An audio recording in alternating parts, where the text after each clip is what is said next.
The person, and I don't feel good about this, that used the 3 words, "shut it down." There's a place where the sun comes up, bright with the promise of day, coming on high, making love with the sky. It's only a daydream away.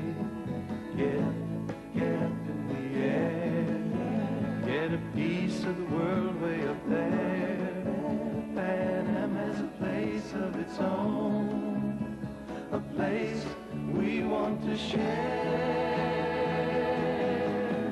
Everybody, get up in the air, get out and start moving somewhere. Pan Am has a place of its own. You call it the world, we call it home.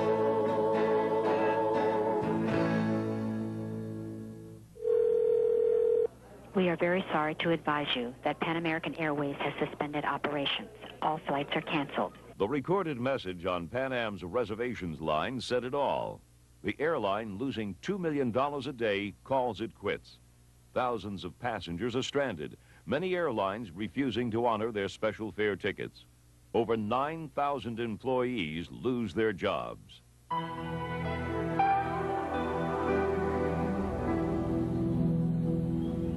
On December 4th, 1991, Pan American World Airways ceased operations. Once the world's leading airline with scores of pioneering achievements to its credit, Pan Am slipped into history virtually unnoticed. The airline that literally taught the world to fly was wrought with financial difficulties caused by deregulation, mismanagement, terrorism, and restrictive U.S. government policies.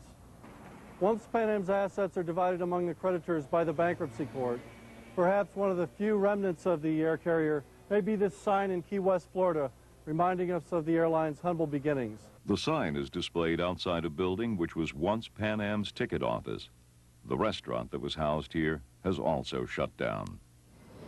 One of the thousands of unemployed Pan Am veterans is Captain Richard DeVille. Captain DeVille is one of the few volunteers working at the Pilots Association in Miami, helping colleagues secure their personnel files, necessary for applying for other jobs. I'm in a period of assessment, I guess, would be a good thing to say, trying to decide what my decision, where am I going to fly, how am I going to pay the bills or feed the family, or what, how am I just going to continue my life.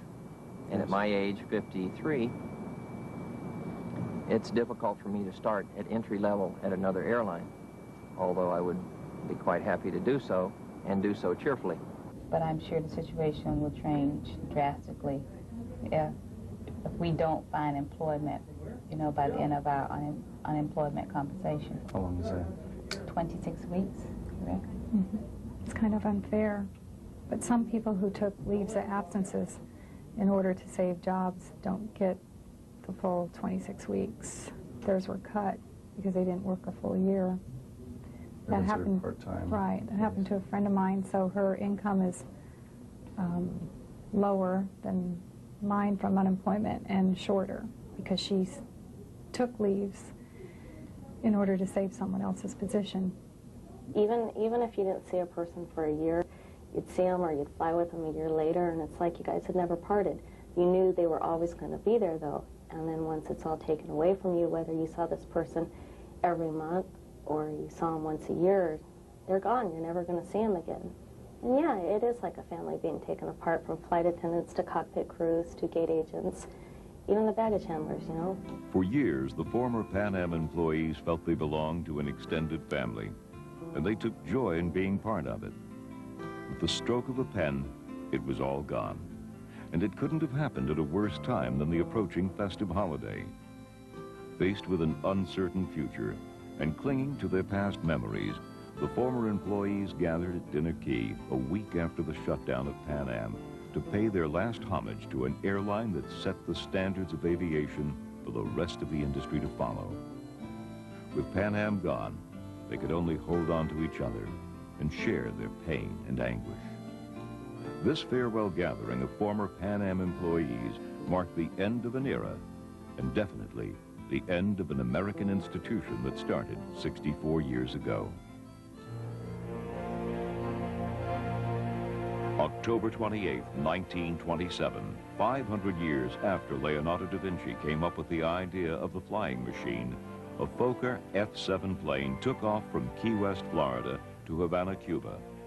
This was an historic moment. America's first scheduled international flight was on its way. This little-known airline was called Pan American Airways. Hugh Wells was the pilot, with Edward C. Musick, his co-pilot. The first flight carried 14 bags of mail, weighing 722 pounds on behalf of the U.S. Postal Service.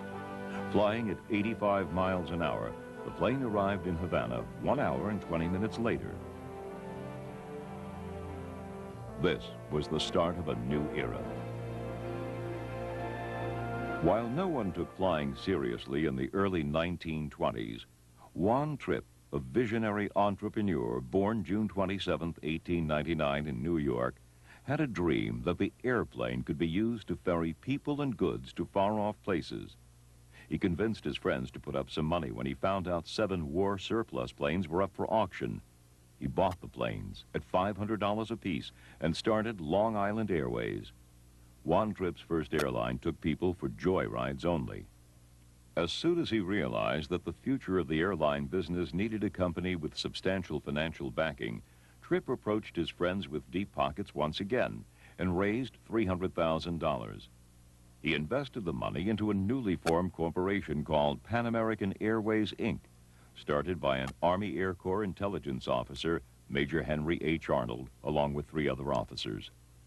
Pan American came into existence after Major Arnold, later known as General Henry Hap Arnold, had received intelligence reports that the Germans were installing an airline in Colombia called SCATA. Arnold reasoned if Pan American could run U.S. Postal Service mail hops from Key West to Havana and beyond, America could keep the Germans in check. When Major Hap Arnold couldn't leave the Army and his fellow officers failed to raise the necessary cash, Trippe stepped in and was elected as the president and general manager of the new airline. He was an amazing genius who understood all facets of the development of aviation. Both, many people have the ability to do it technologically, but don't understand the commercial need. But Juan Trippe had the concept, the all-around concept of being able to develop an airplane and the need for it and the ability to pay for it and make it viable commercially.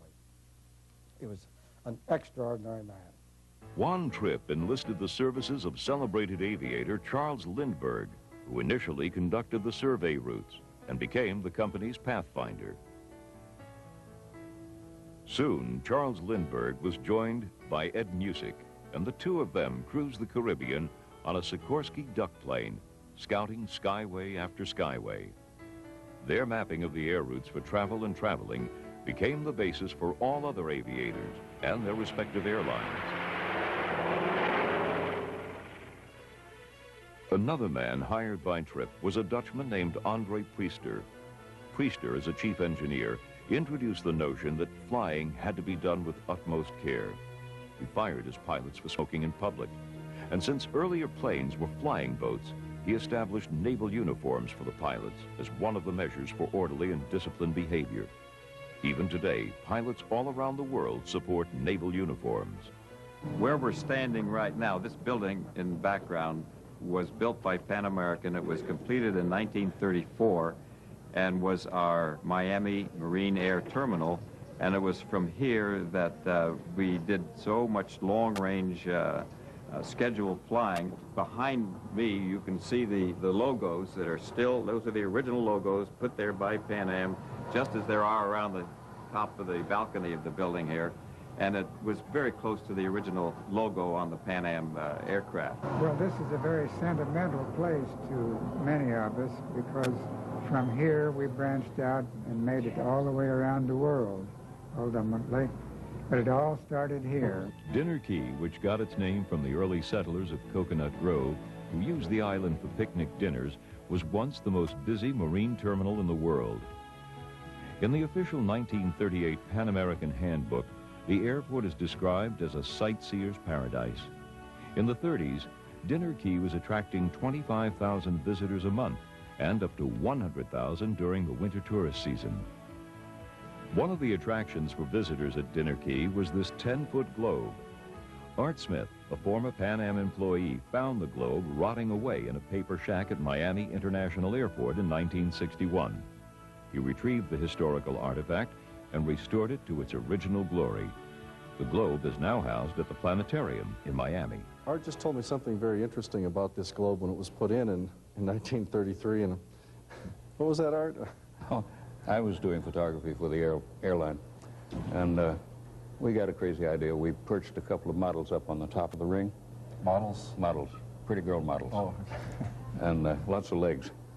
And they were sitting up there back to back. And I think it made every newspaper in the world. And did a lot for your photography sure. career.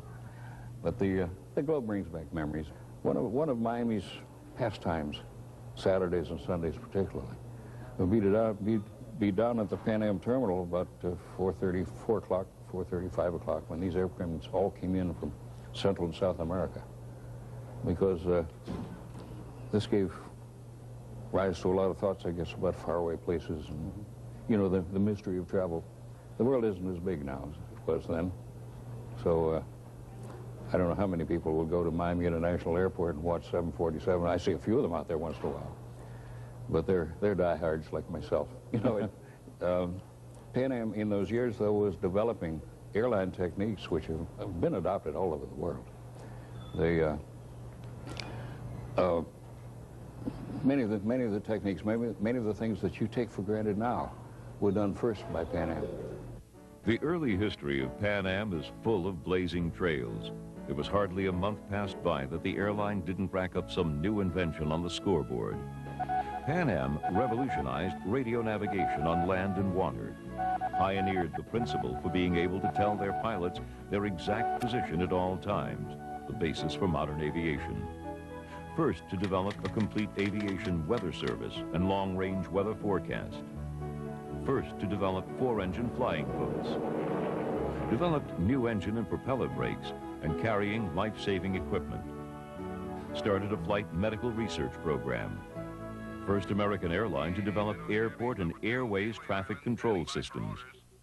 And among the many firsts Pan Am boasts is the first airline to complete an around-the-world flight.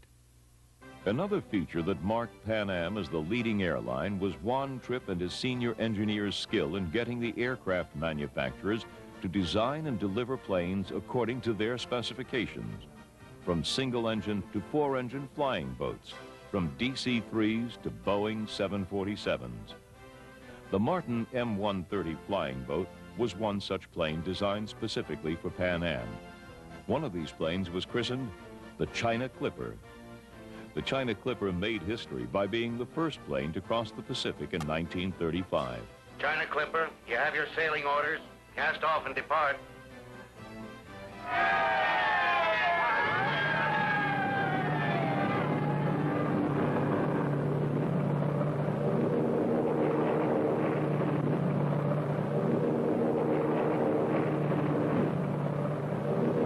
We interrupt this program to bring you the latest report on the China Clipper. After 18 hours at sea, the Pan American flying boat is at this moment landing safely in Pearl Harbor at Honolulu, right on schedule.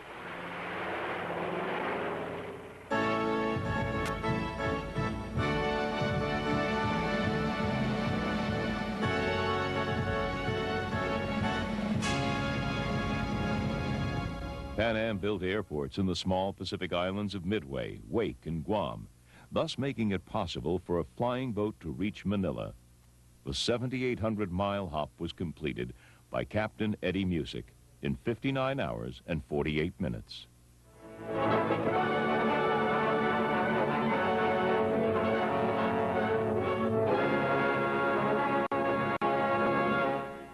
At the outbreak of the war, Juan Trippe ordered all of Pan Am's employees to subordinate their services to the military command as the need may arise.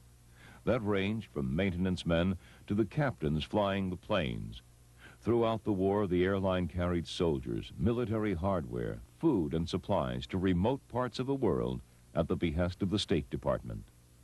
Yeah, historically, Pan Am has been very involved with the government over the years, as far back as World War II, when Pan Am took President Roosevelt across the Atlantic. That was one of the first big missions. But Pan Am ferried numerous aircraft across the Atlantic and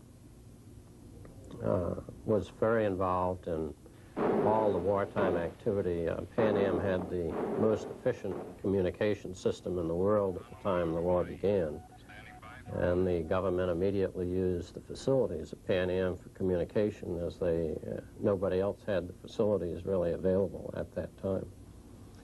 And Pan Am also built a lot of airports during that period to aid in the transport of material across the Atlantic. In recognition of his airline's contribution to the military success, Juan Trippe was presented the Medal for Merit, the highest civilian award by Secretary of War Robert P. Patterson.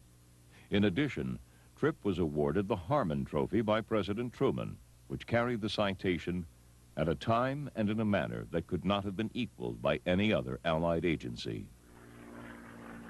In pursuit of speed, larger payloads, and comfort, Pan Am continued to order new planes, thus revolutionizing the air industry. In 1958, Pan Am became the first American airline to fly a jet and brought the rest of the U.S. air industry into the jet age. One plane Pan Am has been very much identified with in terms of its development is the Boeing 747. Considered the safest and most comfortable commercial plane ever built, the Boeing 747 ended up costing more than Pan Am had anticipated. As the first airline to receive these jets, Pan Am had to work out the bugs, thus benefiting the rest of the air industry, which watched Pan Am from the sidelines. Boeing 747 was an aircraft that Pan American was involved in. We had always maintained a resident engineer at Boeing for the development of the 707, the first jet airplane, and the Boeing 747. We had staffs out there working with the Boeing people for the development of the Boeing 747. If you remember, Pan Am took the first delivery on the 747s, and that was because it had committed its money and its people to the development of the airplane and had contributed considerably in the specifications and the various other data that were important to go into the creation of the airplane. And Juan Trippe had the concept. I think he eventually took delivery of 35 Boeing 747s.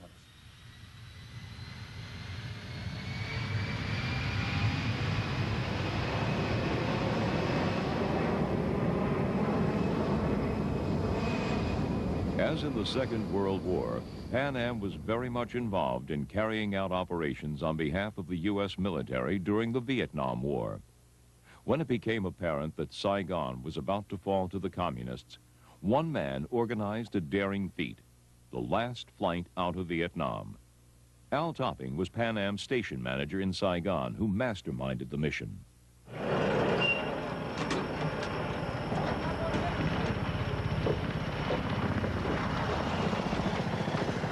Before you take off, I must inspect the exit visa of every person on board. We're ready to take off. It's too late for that. This plane stays here. Hey! Hold! Hey! Whoa! What's the problem here?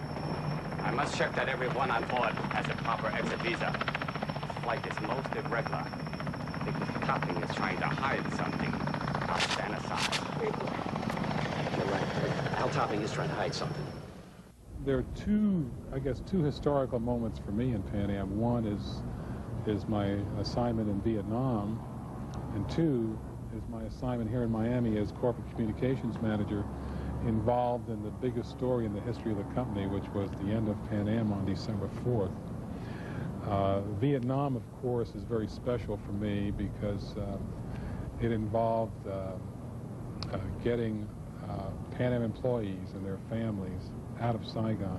When were you assigned to Saigon? In 72. And in 1975, when the country was falling to the communist troops, thanks to a lot of effort by a lot of people, and especially our pilots and flight attendants who flew into Vietnam during those final days as volunteers, literally into a fire zone, we were able to successfully evacuate our employees and their family. What was it that made you give the word that this is it? Well, it's time to get out. I had a very difficult time with that problem. It took a lot of sleepless nights, a lot of pacing the floor, a lot of looking at the calendar, a lot of listening to the radio, talking to people, trying to determine when would Saigon fall. And finally, one night, I realized that May 1st, which was May Day, a major communist holiday, would be the day that Saigon would fall. And fortunately for me and everyone else, that turned out to be true. So we left on April 24th, and on April 30th, it was over. Overseas, Pan Am was often viewed as the official U.S. airline, thus making it an attractive target to the terrorists. The bombing of Flight 103 in December 1988 delivered a fatal blow to the struggling air carrier. The straw that broke the camel's back was Lockerbie.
Pan American was a household word all over the world. It was the American flag to many people, many foreigners. If you hit Pan Am, you were hitting the United States. It wasn't Pan Am they were after. It was the United States they were after. The United States government they were after. The American people they were after. Between Lockerbie and the Gulf War, people just stopped traveling across the Atlantic for quite some period of time. That hit Pan American particularly badly because of the publicity that was put out there claiming that Pan American security was in some way inferior to the security provided to other carriers. That, once again, is part of our government policy. All those European carriers are provided security by their governments. Their national government takes care of all their security. It doesn't cost the carrier anything. Under U.S. policy, any U.S. carrier has to provide its own security, so it's a very expensive item for any carrier to provide that. The security issue is one. The bottom line is, if a terrorist group has targeted your airplane or your airline for destruction, it's going to happen. I mean, that's the bottom line. What has to be done is nations have to create a policy that will discourage this from happening, and steps should be taken in that direction. I mean, everybody was just scared off from traveling to Europe. It did not just affect Pan Am, it affected everybody. However, with Pan Am, it was a little bit more dramatic. than it was with some of those other carriers. We seemed to suffer that impact to a greater degree simply because it was our aircraft that was knocked out of the sky.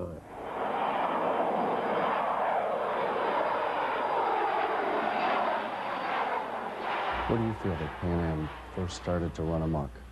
Pan Am's problems were created by our own government, and it was politics. It wasn't anybody set out to do it. It was just a political aspect. After the war, the domestics had used Pan Am's knowledge and technological advances to learn to fly abroad, so they wanted to fly to foreign places too. And Pan Am, up to that time, had been the only American carrier that flew abroad. Up until 1978, Pan Am was prohibited from operating within the United States. We had no domestic route authorities at all, and in all those years after World War II, the government gradually started giving more and more U.S. carriers authority to travel across the Atlantic and the Pacific. And these carriers had big domestic route systems within the United States, which Pan Am lacked. So these other carriers could feed their international services that Pan Am could not, and this gradually became more and more intense in the Pacific and in the Atlantic in both areas. So Pan Am was losing ground all the time to this competition. When the U.S. domestic airlines decided to fly abroad, they lobbied the Congress, which passed a law with two clauses. Clause A permitted the domestic airlines to fly internationally. Clause B permitted Pan Am to fly domestically. However, Clause A was energized, but Clause B was never activated, despite Pan Am's futile attempts. The other 17 U.S. carriers banded against Pan Am and convinced the Congress that once the airline was allowed to fly domestically, it would monopolize the air routes. Although the legislation existed, Pan Am never benefited from it. All this time, there were no compensating domestic runs given to Pan American. We tried and tried and tried and never got anything. Well, to give you an example of what can happen there, let's suppose you're a Frenchman, you're walking down the Champs-Élysées and you go into a travel bureau, you want a flight to go to St. Louis. Okay, you can go on Pan American, you go on TWA. But if you go on Pan American, you have to get off in Kennedy, transfer it to another airline to go the rest of the way to St. Louis. If you buy a TWA ticket, you stay on TWA all the way to St. Louis. Now, even a Frenchman knows that's what to do in a case like that. In 1978, under President Carter, the Congress passed a law freeing the air routes from governmental regulation. Thus, any carrier could fly anywhere within the United States. I think a major arrow in our side had to occur in 1978 with the passage of the Deregulation Act here in the United States, because what it did was overnight create a system in the free marketplace, which, by the way, I think has been good for America in general, in some parts not good. But deregulation punished the have-not carriers, the carriers that had weak balance sheets. And overnight, those weak carriers had to catch up. In a desperate attempt to find a domestic feeder, Pan Am had set its eyes on National. National Airlines, headed by George Baker, was a very successful domestic mid-size airline. It is well remembered for its flamboyant and sometimes controversial ad campaigns. During the 1970s, the airline ran ads like this that offended feminists, but helped brisk up business at the check-in counters. In 1978, National, plagued by long strikes, ended up in a federal court. Pan Am's then President William Sewell approached the beleaguered airline with a merger plan. On January 7, 1980, National merged with Pan Am. Not many of the employees of National were happy with this marriage. Pan Am bought National, and I have had mixed emotions about the purchase. Some of the wounds that I felt with the purchase was, as anyone would feel, would be the the loss of your heritage where you started with the company. Because I had 15 years with National Airlines, and I had a great deal of allegiance to it. I mean, National in its own right was a marvelous medium-sized carrier with a great bunch of people and a wonderful reputation, but it flew in the wrong direction for Pan Am's feed out of its major gateway. Fundamentally, National served three corners of the United States: California, Florida, and New York. And not going transcon, as we know transcon traffic, United, Delta, American TWA, it didn't fundamentally provide the kind of saturated feed that one has to have in its coastal gateways to make sense trans-Pacific or transatlantic. We had spent something like $1 billion to purchase National, and just as soon as we effected that purchase with borrowed money, the law was passed, deregulation. Anyone could buy it. We could have had all the routes for nothing. Just the trouble of applying for them and getting a certificate. So here we were hugely in debt for something that we could have gotten for nothing. Pan Am could have gotten National at a far lower price had it not been for Frank Lorenzo, then a little-known chief of Texas International, along with Eastern Airlines, who started a bidding war with Pan Am, pushing the final sale price stupendously high. The purchase of National Airlines simply deteriorated the balance sheet of Pan Am, already suffering from the excessive buying binge of the new 747 jet fleet. Throughout 1970, Pan Am had been losing money heavily, and Pan Am's misfortunes created a sense of frustration among some of the airline's employees, who felt that the U.S. government could have helped the beleaguered airline. I think for an airline that had sacrificed so much and donated so much to the government over the years, Pan Am was really treated rather shabbily. I don't feel it's a government's responsibility to bail Pan Am out as much as we would have liked to have seen it, whether from an employee standpoint or if I were on the outside looking in. It's a logo that's second only to the Coca-Cola logo, from what I understand, as far as recognition worldwide. And I feel sometimes some of the foreign countries even cared more for Pan Am than what we did here. Of course, there's the question of, well, why didn't the U.S. government bail us out? Well, how could they? They don't have any money. But they had bailed out Chrysler or Lockheed. They bailed out Chrysler and Lockheed, but we really cannot compare ourselves with Chrysler and Lockheed because the loss of Pan Am does not affect the national security of the country. Ironically, the airline once called the chosen instrument and our second line of defense played a heroic role when the security of the country was threatened during the Second World War. Pan American set up a naval training school at Dinner Key in 1940. During the next 4 years, the company trained over 5,000 navigators for the U.S. military. Although 22 U.S. airlines contributed to various capacities in the war effort, Pan American flew about half of the total air mileage flown by the air carriers. The airline flew over 90 million aeronautical miles on behalf of the U.S. government. Captain George Price, who as a Pan Am pilot ran secret missions deep in the Amazon during the Second World War, believes that it wasn't the recession, deregulation, rising fuel costs, or terrorism, all of which Pan Am had become accustomed to, that eroded the airline away. But rather it was a combination of some unscrupulous people and unethical acts that took place in the highest office in the land that delivered the severe blows to Pan Am. A Civil Aeronautics Board was established.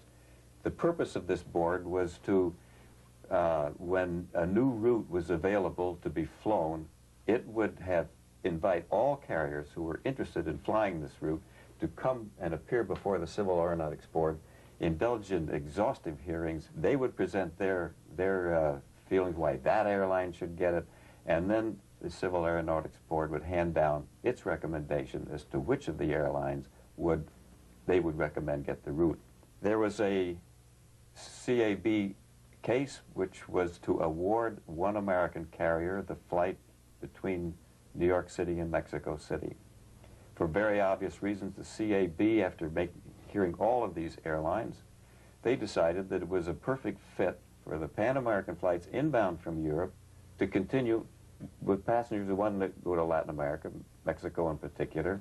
And the CAB examiner handed down the award that the recommendation that the award should go to Pan Am. But that had to go to the White House. It had to go to the Oval Office. Eddie Rickenbacker wanted that route in the worst possible way. He wanted to get international. So he sent a very prominent Republican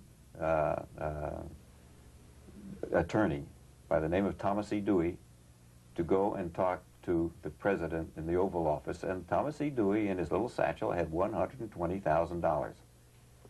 Eastern Airlines got the route. National Airlines. As airplanes came along that had longer range and could make longer non-stop flights, the route between Miami and London opened up. Again, Pan Am was recommended by the CAB. National Airlines wanted that run in the worst way. It happened that the part of National Airlines, I won't name names here, but part of National Airlines management were good friends with the sitting president. And a $200,000 contribution was made to that president's campaign for re-election. He was re-elected, and another $200,000 went into the Oval Office. National Airlines got the route. National Airlines didn't have the equipment, they didn't have the airplanes to fly it, they didn't have the pilots to fly it, but they got the route. Most recently is the case in which the route to fly between Dallas-Fort Worth and Paris opened up. Pan American was recommended for that by the CAB. Recommended that it be because it fit in with our Latin American routes, our Central American routes, and our European routes. Well, Delta Airlines got that route. It just happened that the President of the United States at that time and Delta Airlines both came from the same region, the state of Georgia.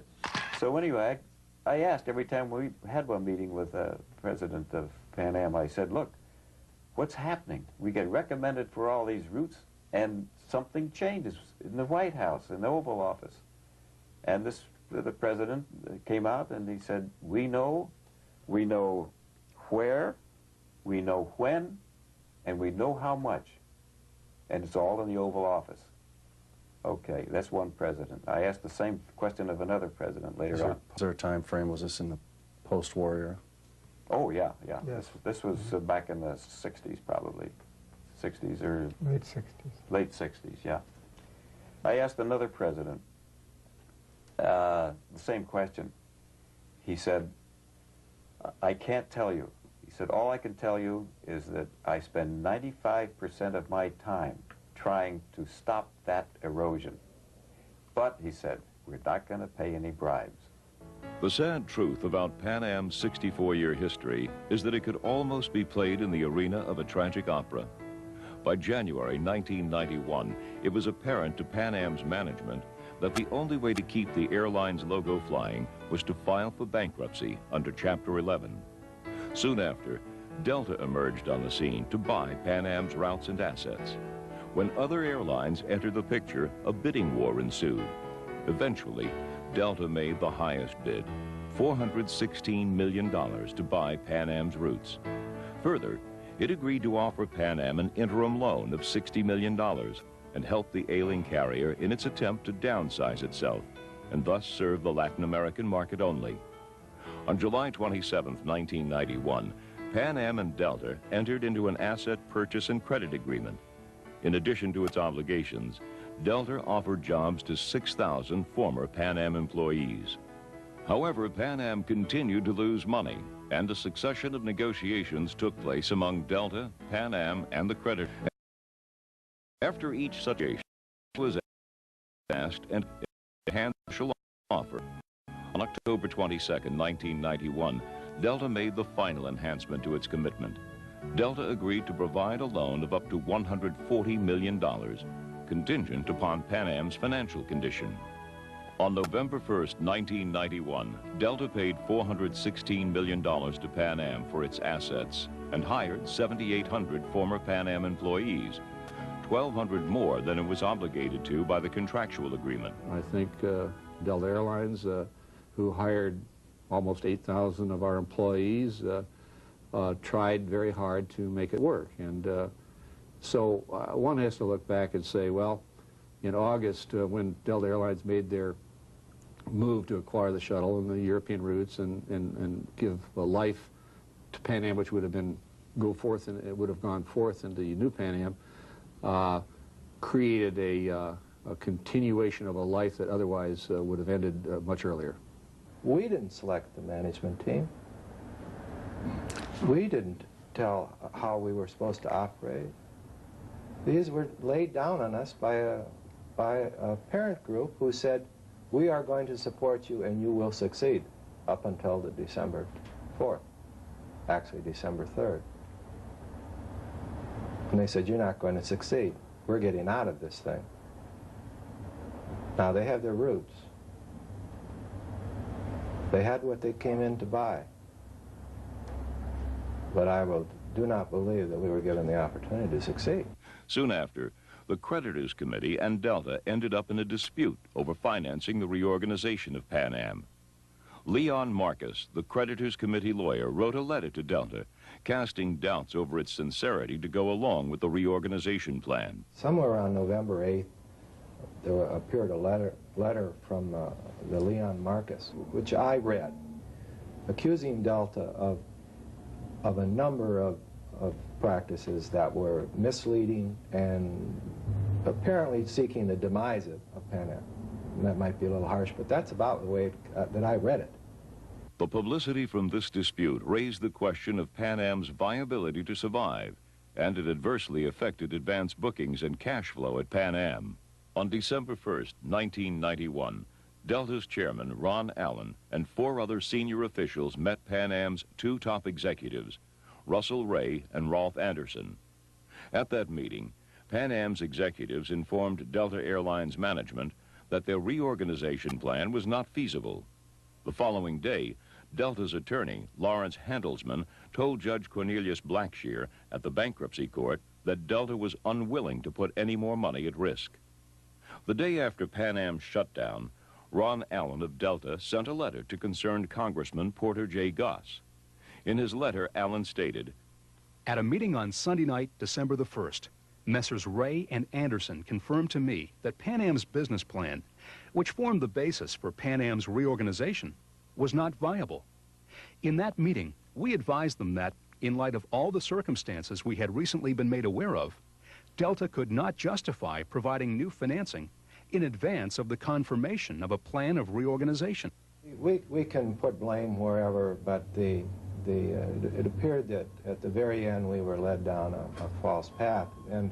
And my feeling was at the very end, the new Pan American was never given the opportunity. We didn't select the rules that we were going to play by. We didn't select the management team. We were only told to go out and continue to do the best we could, and I believe that we did. But whenever an airline is on shaky ground, it's very obvious what the public are going to do. We've had too many examples. And I almost felt like we were told to get up into the batter circle and stand by. You're going to get up to bat here on December 3rd. So, and then just about at the time we were going to get up to bat, they said the game's over. Leon Marcus, counsel to the Creditors Committee, charged, Delta created, revised, and reworked the business plan. They ran the company. They ran it into the ground. And now they're running away with the family jewels. We contacted Delta spokesperson Mr. Clay McConnell for an interview. Due to his scheduling problems, he was unable to give an interview on camera. However, on behalf of Delta Airlines, he sent us Delta's position statement dated December 10th, 1991. The letter states, Delta is deeply troubled and, frankly, angered by statements made over the last week by the representatives of Pan Am's Creditors Committee as to Delta's role in the recent Pan Am shutdown. These statements that impugn Delta's good faith and that seek to hold Delta responsible for Pan Am's demise are false and irresponsible. On November 4, Mr. Marcus issued a letter in which he totally mischaracterized Delta's position on a number of issues, including Pan Am's labor contracts, and threatened to sue Delta. The Marcus letter and its distribution to the press had the immediate impact of roiling Pan Am's labor negotiations and injuring public confidence in Pan Am. When Delta responded with a demand that Mr. Marcus give us the committee's commitment to go through with the plan of reorganization on the terms already agreed to, Mr. Marcus refused to give us such a commitment. And I must say, in many respects, those of us who were not part of Pan Am at the time marveled at how long Pan Am stayed in business. I mean, I said goodbye to Pan Am from a viability standpoint many years ago. On January 8th, 1992, Russell Ray Jr., after only 2 months as Pan Am's president, was removed from his post by Pan Am's creditors committee, who viewed him as Delta Airlines' representative. Russell Ray Jr. was replaced by Peter McHugh by the creditors committee to supervise the sale of Pan Am's assets. The creditors have now put Mr. Peter McHugh back in, who was their original choice, they said, and not Mr. Ray, who was imposed upon him by Delta. On January 30th, 1992, Pan Am sued Delta for $2.5 billion. Peter McHugh, Pan Am's CEO, accused Delta of acting in bad faith by stating, having gotten the routes it wanted, Delta failed to follow through on the reorganization plan for Pan Am. Delta responded, the creditors committee lawsuit is totally without merit. Certain of its allegations are contradicted by the record of the bankruptcy court proceedings and by the terms of the very agreements that the committee approved. Delta will defend the litigation vigorously and believes that its position will be fully vindicated. On March 12, 1992, Pan Am employees sued Delta Airlines for $1.1 billion on behalf of 6,900 workers who lost their jobs as a result of Pan Am's shutdown. Delta Airlines, facing multiple lawsuits and fighting charges that it killed Pan Am, filed a countersuit on April 6, 1992, alleging that Pan Am's management and the airline's creditors caused Pan Am's demise. A day after Pan Am's shutdown, the Miami Herald, in its editorial, noted, Pan Am never got a fair shot at future bookings. Nobody checks into a hotel that has a wrecking ball outside. Moreover, Delta's Atlanta-based management, in deciding that Pan Am is worth more dead and dismantled than alive and flying, undervalued Pan Am's franchise in Latin America. Granted, blaming Delta alone for Pan Am's demise would be unfair. Pan Am's earlier management left a trail of bad decisions. Even so, it was Delta that intervened at the pivotal moment when Pan Am still might have been saved. It was Delta that picked Pan Am's cherries for itself. It was Delta that, having promised to nurture the withered tree, chopped it down instead. There is a place where the sun comes up, bright with the promise of day. Coming on high, making love with the sky, it's only a daydream away. Get up in the air, get a piece of the world way up there. Pan Am has a place of its own, a place we want to share. Everybody, get up in the air, get out and start moving somewhere. Pan Am has a place of its own. You call it the world, we call it home. Mark Pyle flew Pan Am's last scheduled flight from Barbados to Miami on December 4th, 1991. A month later, he paid a visit to Dinner Key. It was a nostalgic homage of sorts, the last pilot visiting the place for the first time where it all began. So this is the, I guess you could call it the sister ship of the one I flew my last trip in, November 368, which I'm told by maintenance is now in the desert. It's been flown out, and this one, I assume, will be shortly. When they said it's over, this is something that we had prepared for years at Pan Am. I mean, it had been, in my case, 11 years. My family had wondered from month to month how long the airline would last. And even though emotionally or mentally prepared, I found myself emotionally unprepared, as I'm sure everybody else did. But we were overwhelmed with the sense of loss. And the ladies on the flight attendants, were overwhelmed with a sense of grief, almost immediately tearful. Everyone with their own thoughts, private thoughts. And mine, of course, ran the full gamut from, wow, it really happened, even though we knew it would, it finally did, and where do you go, what do you do, and all the way to the sense of enormous loss, and that an historical airline like Pan American was allowed to fall into the abyss. And then as we approached Miami, of course, we were told by ATC that we were the last. Actually, I guess it wasn't ATC, it was the company, radio frequency that we use. Pan-Op, we called it, our operations people, said that we were the last ones. And at first I thought they must be joking. Someone, one of my friends or something, had landed before I did, just making some kind of a joke out of the day. And then the engineer assured me, and with tears in his eyes, that we were the last flight. And the tower said, can you do a low pass? Well, I haven't done that since the Navy.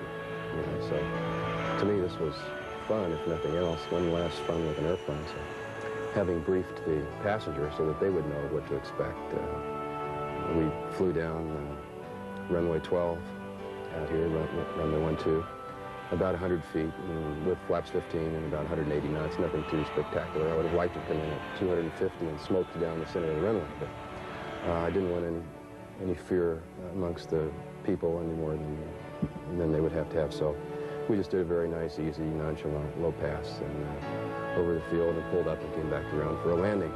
And I think that all of us in the cockpit were doing fairly well with our emotions until we saw the fire trucks lined up and emergency vehicles and the Pan Am ground crew people and airport personnel and policemen and everybody else lined up to greet the airplane. And in my own case, I had no tears, although certainly emotionally shell-shocked, no tears until they fired the water cannon over the airplane in a final salute to everybody that had ever flown a Pan Am airplane, as far as I was concerned. At that moment, our crew was representative of everybody who had ever flown in this uniform and in these Clipper ships. And I don't mind telling you that at that moment it was difficult to get to the gate, and everybody in the cockpit had smoke in their eyes, I guess, macho term for what happened. And I said, guys, just don't let me ding the wingtip. Let me get this thing to the gate, because I couldn't see very well from that point on. Quite emotional. And probably will remain etched in my memory for a long time, I would think. After Mr. Tripp left, no one seemed to share his or understand his world viewpoint of the need to develop a communications and transport network throughout the world to express the American philosophy and gain the friendship and the cooperation of all the countries. It seemed to end then. No one pursued that anymore. They just operated airplanes as everyone else did. The thing that goes back to me as the strongest was the people of Pan Am. The people who were out there serving the coffee and selling the tickets and flying the airplane and twisting the wrenches and loading the bags. You could look the world over and you could never find a finer bunch of people to work with. I think I might possibly go into nursing, but I'm not sure how happy I would be in that field. It's a lifestyle, you can't beat it. After 22 years with Pan Am and 5 years with United, the airlines has really been a major part of my life. I'll always remember those times. I think I would best describe Pan American as a elegant, majestic lady who, in the years of her glory, was very beautiful. And then towards the end of her existence, when she wasn't so beautiful anymore, she was put up at auction, similar to a slave would be put up to auction. And she was stripped of her clothing, one garment at a time. The Pacific, the shuttle, the Atlantic, all of the Pan Am building, the insurance companies, the hotels. One garment until she stood there essentially naked. But before they could sell the final piece and auction her off, she simply died of shame and embarrassment. An elegant lady now of history. And that thought has stuck with me, that what a grand lady she was in her time. On March 22, 1992, the Associated Press reporting on the aftermath of Pan Am's demise noted, "That means improved connections and direct flights from more cities in the United States to more cities in Europe.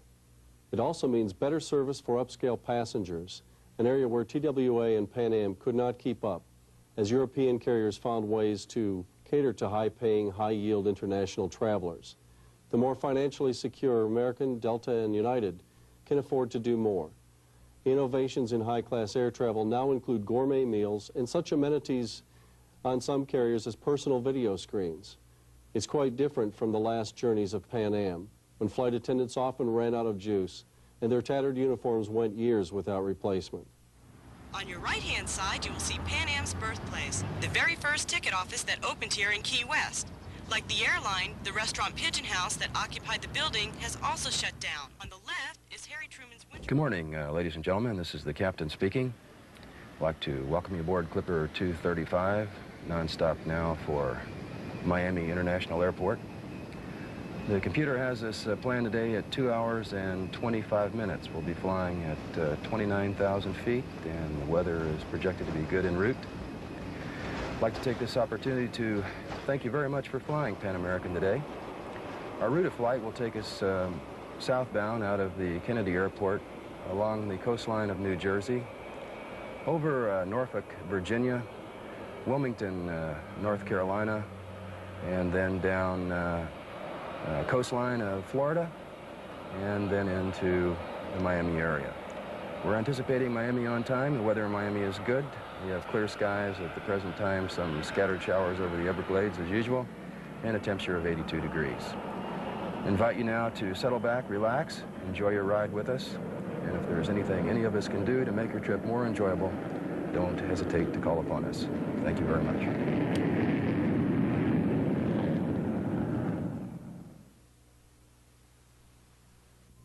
After the demise of Pan Am, a foundation was formed called Pan Am Historical Foundation, previously known as Flight Spectrum. Pan Am Historical Foundation is a not-for-profit organization. Currently, it runs the Dinnicky Marina, a small museum in Miami, Florida. In the near future, Miami City Hall will be vacated, and under the guidance of Pan Am Historical Foundation, it will be turned into a museum exhibiting artifacts from the former airline. The foundation needs funds to undertake such a mammoth task. Please send your donations in the form of a check or money order to Pan Am Historical Foundation, 557 Deer Run, Miami Springs, Florida, 33166.